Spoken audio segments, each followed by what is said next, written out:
ये असलम नूर साहब भाई हैं, ये पूछ रहे हैं मुनीर भाई बाद जगह रजिस्ट्री नहीं होती, सिर्फ स्टाम्प पेपर चलता है, क्या स्टाम्प पेपर मलकियत में आता है?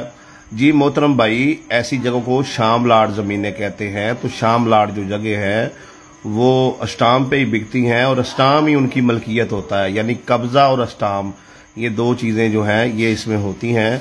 तो बहुत सारे जो पुराने शहर हैं, अंदरून शहर, वो शाम लाट पे हैं।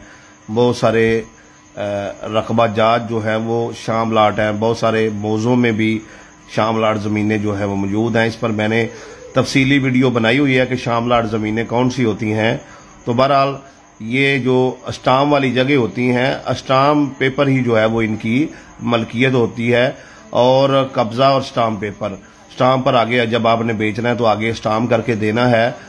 और इसमें ये चीज़ ये समझ लें कि ये इसकी रजिस्ट्री नहीं होती, इंतकाल नहीं होता, बस स्टाम्प पे स्टाम्प ही होना है और यही मलकियत है। आगे आपने कब्जा दे देना है और आपके पास जो स्टाम्प है वो दे के आगे नया स्टाम्प जो है उनको करके दे देना है।